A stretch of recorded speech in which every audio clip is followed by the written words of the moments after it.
Hey guys, and welcome to my patch overview of the recent patch that brought in 10 new cards, but also brought in some other changes such as balance and upgrades to the UI and changes to the mechanics to make them more consistent. And I'll go through those so you guys can get up to speed of how things work now. So to start things off, let's talk about matchmaking. Matchmaking has been changed and also been visually updated. We now have a cute little yak here for casual, which is pretty cool. We also have telling us what rank we are and exactly what rank. So as you can see, I'm rank 80 here, and you just click on whichever one you want and away you go.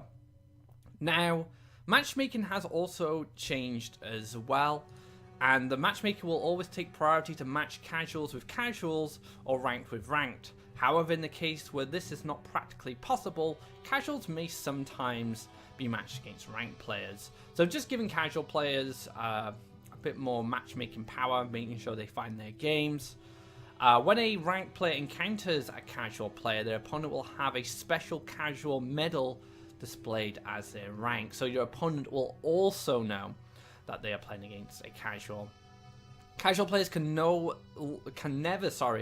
be matched against god rank players. So you don't ever have to worry about that if you're new to the game and you play casual. You're not going to come up against a god rank player. You'll hopefully find someone within your skill range. So that's pretty much it for matchmaking. I like this new addition here. Cute little yak for casual. And of course I get to see what rank I'm at while I'm playing. So the next thing is mechanical adjustments. Now game effects can no longer target creatures that are about to die. So if so the example is if an Elderword, Hermit, and a Farm Boy are being destroyed by Firestorm, the Hermit will no longer buff the Farm Boy. So they die together. You know, these effects don't trigger protecting the Farm Boy.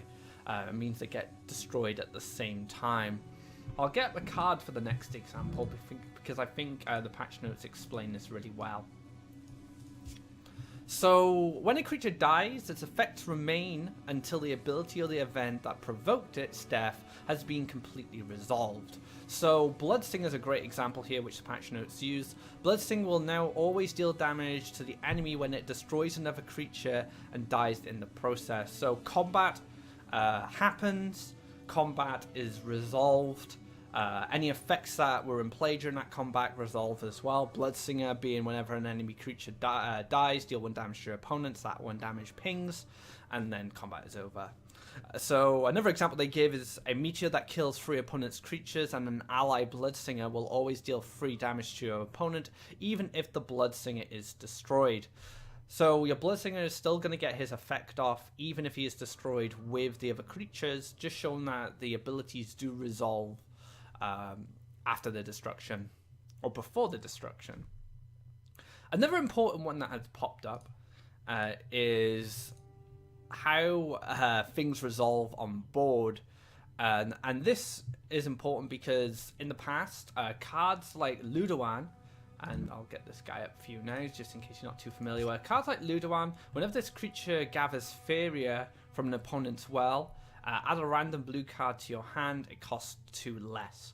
Now, in the past, you had to had played Ludowan first to guarantee that he always collected from your opponent's well instead of your other creatures. This basically means that the creature that is played first has priority gaining Faeria over Ludowan, for example. But that's now changed, and this diagram should give you a good idea on how this now resolves. Which creature harvests first when multiple are next to Faeria wells? Which creature is damaged by an area effect from Slam, Firestorms, and Grandshaker? So as you can see in the diagram, 1 to 7 from left to right, this is the order in where things resolve. And one thing to take into consideration is with a card like Ludowan, for example, on the left side, you want Ludowan to be on the number 1 slot because he will collect. He won't collect on the number 2 slot if you have another creature double collect in between the number 1 slot. The only problem for Ludowan in this case is that he needs to be in the number 6 slot to collect before anything in the number 7 slot, so you can't really set Ludoan up to double collect on the 7 slot if you have creatures being aggressive on the 6 slot. And that's a very specific thing to Ludoan, but it gives you an idea on what creatures will collect Faeria for you based on where they are positioned on board. So another thing they've added is a visual overlay improvement. They've been gradually upgrading the visual overlay for the UI and stuff like that in previous patches, but they've really started to work on things. And if you were paying attention to the right there, you see kind of a stone tablet slide down as it opens up your land options. And as you can see here, the little bar has been thickened, so it's easier to see how much time you have left in your turn. And once you finish, it comes up and it pings, like it makes like a vibration telling you you can't do anything else with your turn, which is really good because for newer players, you obviously want to know when you can't do anything, and there's not, and it just speeds things up. It speeds up the process. A very nice little addition made there. And this is in practice mode, so there is no timer, but so this would be syncing down as my turn went on. And I love this little visual upgrade. I like the original one. I thought the original one looked fantastic, but they've just vastly improved it with a bit of thickness here, and also this kind of the slide from the stone tablet revealing your options to you. The deck sizes do represent how many cards you've got in your deck, so that's one thing to consider as well.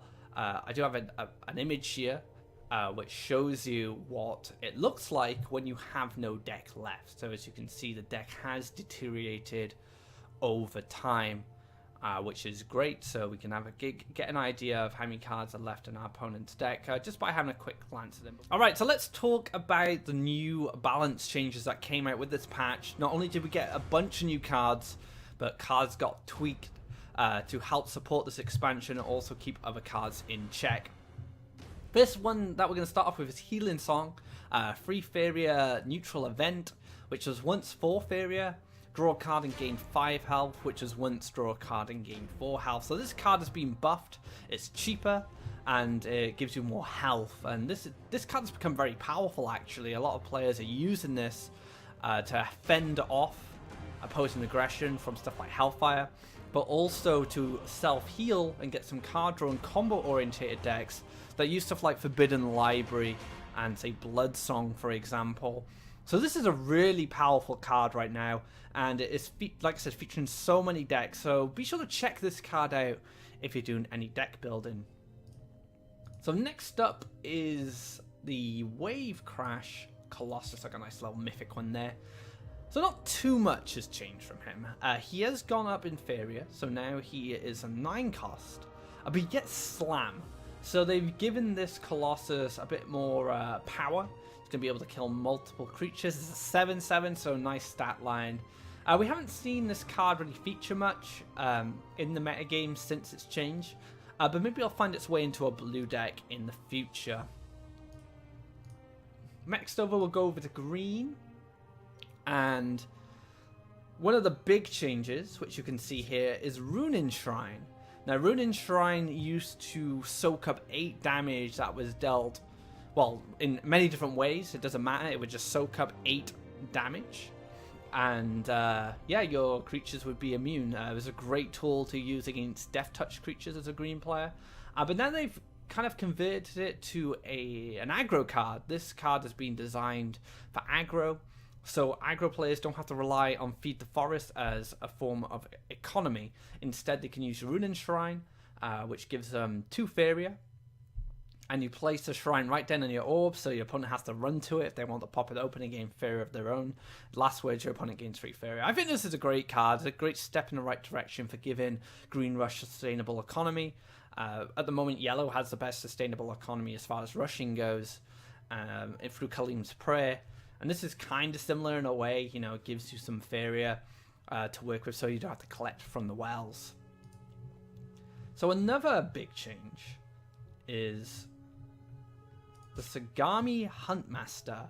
Now, I tried this in Green Rush and it didn't really do much, but I think this card is really powerful outside of Green Rush, in Green Mid, or maybe a Green Control. 4 Faeria, 2 Forest, 2 Force, so stat line's not great, but gift teleport a creature to a land adjacent to the Huntmaster. So when you play this card, you can choose a creature from your side of the board and teleport it right next to it. And if that creature hasn't moved that turn, that creature can then move and attack. So let's say, for example, you have a Thorian Golem on the far left side collecting from the wells. Your opponent develops a 5 health creature on the right side that start double collecting. You don't have an answer to that. So, but you could play Sagami Huntmaster, teleport your Thorian Golem to the other side of the board, and then take care of their double collector. So there's a lot of different ways you can use this. You can use it as an aggressive card, you know, moving a creature that was once in a defensive position into an offensive position, or vice versa. Very powerful card. We're going to see this a lot in the future. And that's not even considering other colors that you can splash green with. Tremendous potential, I think. Very good change there. So what else was changed? There's a lot of green cards changed. Tiki Healer now heals for additional 1, but it's now now is a 2/6, so it has a bit more health and it gives you a bit more healing. Ancient Boar has been changed. Now it has dash 2. If you control a creature with 5 life or more, costs 2 less, so that effect still remains. But now it's a 6 cost 4/5, so it's trying to give you a 4/5 for full Faeria. I don't know if that's really enough for... Well, actually, I think that's fairly decent. The stat line for 4 Faeria is absolutely fine. The problem is it does have that situational aspect. I think it'll fit into mid-range green quite nicely, but Green Rush, it might be a little harder to want to put it somewhere. What else do we have? Before anything changes to my... Oh, yes. Slam on Oakfather was once a 6/6, but now a 5/5, so they've reduced its stat line to line up with its new Slam ability. This makes Oakfathers even scarier. I mean, they were a big threat once they had a lot of health from all the forests, but if you combine Slam with that, they actually become an even bigger threat because they can kill multiple creatures at once. And one of the things that Green has struggled with in the past is when it gets flooded by loads of Battletoads and stuff like that, it's hard for them to pick off these smaller creatures efficiently because it takes time, and it's time they don't want to invest a 7/7 or a 5/10 into swinging into a 1 Battletoad every turn because they have to. This kind of resolves that through the Slam ability in Oakfather, which is a very nice change. And I think that is it. No, Soulbound Sagami, how could I forget you? 6 Faeria double forest was a 6 Faeria free forest. So just a forest buff there and making her a little cheaper. Maybe a more of a Pandora consideration than anything. So moving over to red. This is a card I haven't tried yet, but I am looking forward to testing it out in the future, and that is a new Gift of Steel. Give +3/+0 to a creature, same as last time. But now that creature also gains 3 life, so it becomes gets +3/+3 if it has a combat ability. So it has the same kind of stat line as Elderwood Embrace. So it gives a positive health buff to your combat-based creatures. I'm curious to see how that is going to affect, say, Vicious decks, which have combat burn. But also stuff like Underground Brigand, Underground Boss, like how these guys are going to get affected. You know, you can make them much better creatures. You can make this guy into a 6/8 that gains you Faeria. It's not bad at all. Next up we have Boulder Thrower. Once there was a change in a recent patch where combat abilities now affect orbs. So things like deal 2 damage when you're in combat from a Shemden Brute also affects the orb as well. So if he hits for free, he also gains that extra 2 damage. Same with Scourge Flame Spectra and stuff like that.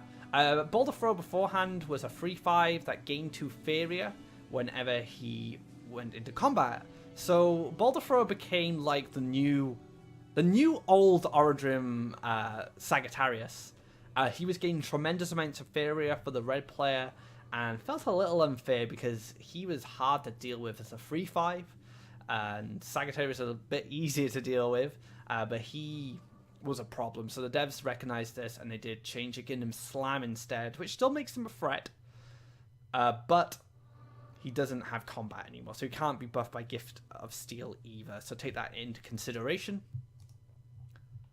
Another card that got buffed is good old Ignace. Now, Ignace wasn't very playable for a long time, but now they've given him a very dramatic effect. He's an 8 Faeria 3 Mountains 4/4. Whenever you select the +1 Faeria from the power wheel, just like before, deal 4 damage split among enemies. So this is done randomly. You don't get to choose. The damage just pings off. And this could be very powerful as kind of a mini board clear given in some situations, or just a big threat where your opponent's like, right, if I don't remove this, this can deal 4 damage to me without even attacking every turn. So it kind of gives it invisible taunt. Like, you have to get rid of it. It needs to be dealt with, and because you can't leave this card up. And Ignace before was kind of underwhelming, and this new buff to him has made him a lot stronger. Finally, we have Volcano Colossus. Was 9 Faeria, now a 12 Faeria card. Was an 8/8, now a 7/7. Has ranged. This is this is probably the most powerful base stat line range creature in the game. Siege Engine can get bigger, but this guy hits like a truck, and if you can get him in a good range position, he is going to cause havoc. You have a minimum cost of 7 Faeria, so they're not letting you get him too low, because he is a 7/7 with ranged after all. So this card could have tremendous potential. The old Volcano Colossus wasn't getting much play, so this might be enough of a buff for players to experiment and see how he performs. So next up we have yellow.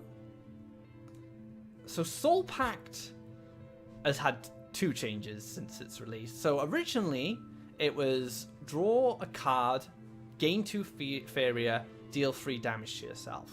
Now if you've seen my video versus Sweetie recently, you'll see how overpowered that was and how out of control this card could get. So now they've checked it. They've said, right, that's too much economy, too much card draw. And if you use Soul Pact now, it ends your turn. So you can use it as a way to gain Faeria and draw a card at your end of your turn. Just give you a little bit of a boost for next turn. I like this change because it keeps it in line. It doesn't allow it to snowball out of control, like chaining off Soul Pacts into healing songs, into other card draw. It kind of stops that snowball card draw effect, which is great. Next up, we have the Shaitan Vampire. Not a huge change, but now he has Dash 1. So this gives him a bit more mobility. It'll allow him to get into better aggressive positions and better defensive positions. So we've seen kind of how Dash impacts the game already. Warstone Colossus is another card that's been changed. It's had its stat line changed to a 7/7, was once a 7/5. Was a 9 Faeria, but now a 10 Faeria. And it now has Dash 3. So again, more mobility, allows it to get into aggressive positions easier, or defensive positions if it needs to. Another thing to note, which is related to Doomgate, is Ostrogoth now has Slam. So he can call, and he has Charge and Haste as well. So he can have instant impact on the board and just like murder a bunch of creatures if you manage to get the Doomgate off. One of the multicolored creatures that has been completely reworked is the Warstone Champion. In his previous form, he wasn't getting much play. There wasn't much going on with him. Warstone Champion now has Slam, Dash 2, Gift, deal 4 damage randomly split among enemies, much like Ignace, but also give +4/+4 randomly split among allies. So he does a bit of damage and he spreads a bit of power. And he also has Dash 2 Slam. So if you're playing green, you're probably going to be running buffs. So you could buff him up and he can cause some chaos that way. But you also give some buffs to your allies as well. An interesting change. I'm not sure how powerful it'll be, but we'll find out in the future. A card that's not on here that has been changed is the Clockwork Yak, a 6/9 Pandora card, which now has Dash 2. So Rarity Changes is something which is pretty good. We now have Flame Burst as a rare, so this gives you newer players an opportunity to craft one of the strongest cards in red and a staple in a lot of red archetypes. Mid-red uses this card, Red Rush uses this card, Red Burn, Red Control. This was once an epic, but now it's rare, so now you'll be able to use it. So another card that has been changed is Lull of Terror. Was once a rare, but now has been changed to an epic.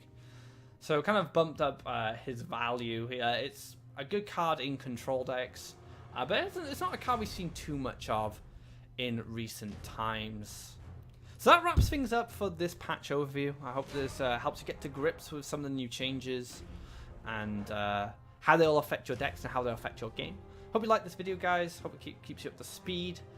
But yeah, that's it for me. Signing out now. Thank you very much for watching as usual. Take care. Have a great day.